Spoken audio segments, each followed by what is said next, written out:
Pozdravljeni, moje ime je Gregor in v tokratnem videu bi želel spregovoriti o darilih, kajti v bistvu Božič je manj kot mesec dni vstran in sam si te dni razbijam glavo, kaj naj podarim svojim bližnjim. Imam neke ideje, nekaj že prihaja skupaj, ampak ni še čisto vse definirano.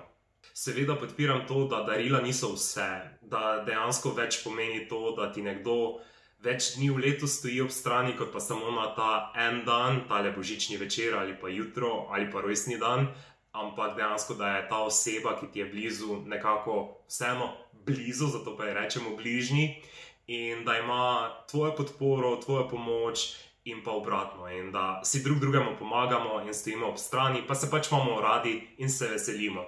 To je največje darilo, ki ga lahko imamo, ampak definitivno pa so tukaj tudi ta fizična darila, s katerimi se pa pač obdarujemo občasno in razveseljujemo. In pa za ta video sem posebej razmišljal, kaj pa je tisto, kaj pa je v bistvu meni všeč, kaj rad počnem in kaj imam rad, poleg dobre hrane seveda, je pa v bistvu to, da v prostem času, ko res imam čas, rad popolnoma odklopim in igram videoigrce na svojem računalniku. In preprosto uživam v tem, ker to je moj najljubši čas in se čisto prepustim in zaplavam v tale svet igre in mi je fajn. In sem ravno to potem povezal in sem rekel, veš kaj, pa bom predstavil tole v video, pa mogoče kdo dobi idejo, kaj podariti svojemu bližnjemu, nekomu, ki se v bistvu tudi rad ukvarja s tem, torej nekdo, ki rad igra videoigrce. In definitivno, če še niste kupili, definitivno pa res priporočam te naslednje 3, kajti to so meni najljubše in vas zgodbe tako posrkajo noter v igro, da čas mine ko keks. In ja, dejansko se ful uživiš, zato bi začel z prvo mojo najljubšo. V bistvu sta dve, ampak je to serija iger. In to je The Witcher, drugi in pa tretji del. Sama igra je produkt poljskega podjetja oziroma studija CD Projekt Red. Nastala pa je v bistvu na osnovi zgodb oziroma zbirke knjig poljskega pisatelja Andrzeja Sapkowskiego z naslovom The Witcher, zato ima tudi pač igra tako ime. Sama igra je srednjeveška fantazija in sledi potovanju Geralda iz Rivije, njegovo ime je dejansko Geralt of Rivia, ki se skozi različne misije, potovanja sreča z raznimi pošastmi in on je ta Witcher.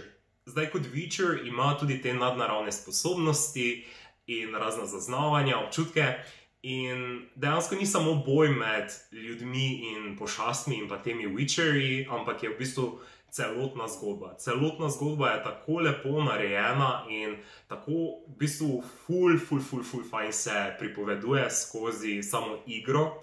Tudi liki so zelo lepo grafično podobljeni, prav tako okolica. In res, jaz sem se zaljubil v tole igro, sploh v tretji del. In zgodba je dejansko taka, da te posrka vase in te ne spusti izpred računalnika. In jaz sem v tej igri definitivno zelo užival in jo bom še v prihodnje preigral. In pa upam, da čez nekaj let naredijo spet kako nadaljevanje in da me igra znova posrka vase, ali kak naj rečem.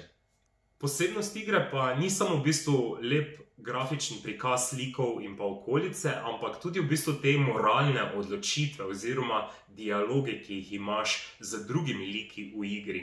In ravno v nekih trenutkih se moraš odločiti za neko odločitev, ki bo potem imela čez nekaj časa, ne takoj, včasih takoj, ampak včasih pa čez celo zgodbo, nek vpliv.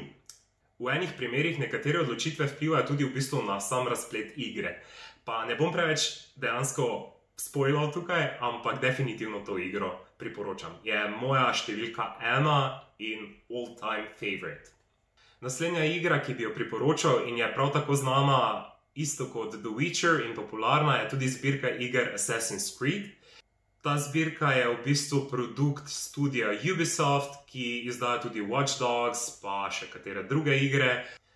Kar je tukaj še posebej zanimivo je to, da je za inspiracijo igre v bistvu služila knjiga Alamut, ki pa je delo slovenskega pisatelja Vladimirja Bartola. Zdaj sama igra torej spet postavljena v neko srednjeveško obdobje in dejansko prikazuje boj med Assassins in pa Templarji. In Assassins se borijo za svobodo in mir, medtem ko Templarji pa za red in oblast oziroma kontrolo. In zgodba se prepleta sploh v starejših igrah malo med sedanjostjo in pa preteklostjo, potem pa zdaj v zadnjih novejših igrah pa je te sedanjosti nekoliko manj in je več osnove na teh preteklih zgodbah, torej na zgodovinskih dogodkih. In ja, tudi tale zgodba te postrka vase, ure igranja minejo tako hitro, da res ne veš, kam so šle.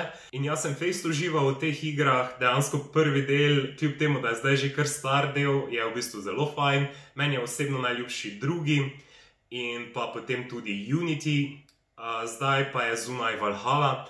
Tako da vsakemu svoje, imajo igre za različne okuse, po mojem mnenju, tako da v bistvu vsakdo lahko najde užitek v njihovi zbirki iger. In pa moj tretji predlog, ki ga bi svetoval za nakup nekomu, ki dejansko rad igra igrice in še mogoče te igre ni igral, je pa igra z naslovom Kingdom Come Deliverance. Tudi ta igra ima evropske korenine, tako kot The Witcher, in je delo češkega studija Warhorse Studio. Postavljena pa je v 15. stoletje, torej v Češko kraljestvo, ki je bilo del Svetega rimskega cesarstva in sledi glavnemu junaku Henryju, ki se skozi misije in potovanje spenja v družbenih razredih. Začenjaš kot dejansko na neki nižji poziciji, si sin iz preproste družine in skozi te misije, ki jih delaš, se v bistvu spenjaš naprej v plemstvo na nek način oziroma v viteštvo in tudi tukaj sprejemaš razne odločitve, ki imajo vpliv na sam razplet igre oziroma na sam potek igre, torej tudi tukaj gre za eno igro vlog in dejansko vsaka odločitev in pa gib, ki ga delaš, lahko vpliva na nekaj. In tukaj je catch v bistvu v tem, da moraš junaka dejansko hraniti, tako da si ti ta oseba in dejansko živiš na nek način v eno s tem junakom. In dejansko ga spremljaš skozi to potovanje in mu treba je dati hrano, treba je iti spat, treba se je umiti, treba si je kupiti nova oblačila, obutev in tako dalje. Ena zanimiva zadeva je tudi to, da se ti moraš v bistvu naučiti, kako se bojuješ, torej moraš se naučiti vihteti meč ali pa katero drugo orožje in to nisi junak ali pa ne vem, izkušen bojevnik od štarta. Res začneš iz nule in skozi igro dejansko gradiš te svoje izkušnje in pa veščine in ja, je ful zanimivo in pestro in zabavno. Tako da tudi definitivno priporočam. In to so moji predlogi za darila, s katerimi v bistvu ne boste razočarali ljudi, ki imajo radi igrice in jih jaz res toplo priporočam. Spodaj v komentarjih pa lahko vi zapišete, katera pa je vaša najljubša igra in pa mogoče o kakšnem darilu razmišljate za letošnji božič, toliko da malo mogoče tudi sam dobim kakšno idejo. Drugače pa hvala, da ste si ogledali tale video. Če vam je bil tale video všeč, mu lahko daste tudi thumbs up in pa se naročite na moj kanal za še več vsebine. In pa kot vedno lahko me sledite tudi na Instagramu pod GregorV. Lepo se imejte, pazite na se, pa nasvidenje do naslednjič. Čau!